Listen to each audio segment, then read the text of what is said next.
Tunajua wote kwamba ni mwaka wa uchaguzi mkuu.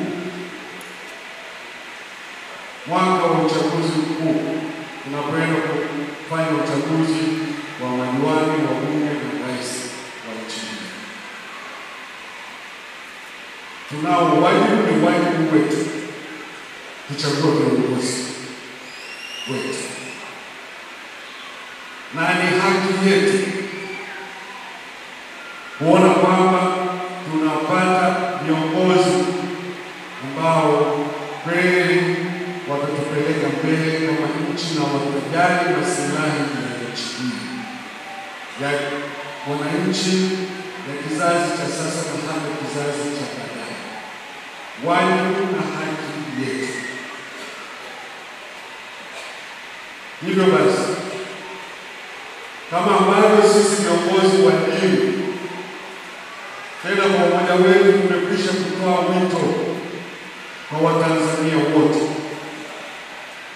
kushiriki katika uchaguzi kama raia wewe wa nchi hii.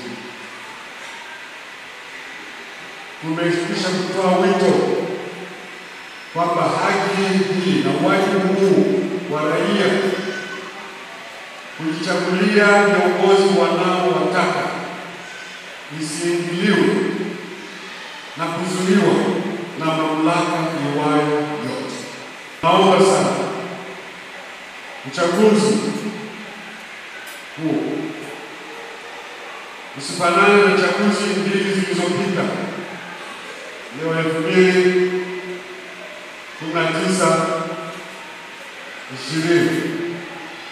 na huu uliofanyika mwaka jana. Tumerudia mara nyingi na mahali pengi. Hatutaki kuona yale yaliyotokea katika chaguzi hizi zilizotajwa yakijirudia. Niwaombe hawa wenye mamlaka na wanasimamia uchaguzi mkuu kusikiliza sauti za wananchi. Sikilizeni sauti za viongozi wa dini na wadau wengine wanaoitakia nchi hii mema. Msizibe masikio. La mwisho nawaomba sana. Tumeona hapa, nawaomba kweli kwa kuheshimu sana jeshi letu la polisi. Na waombeni polisi, tunawapenda sana. Tunawategemea sana kwa jambo la ulinzi, kwa jambo la usalama wa watu na mali zao.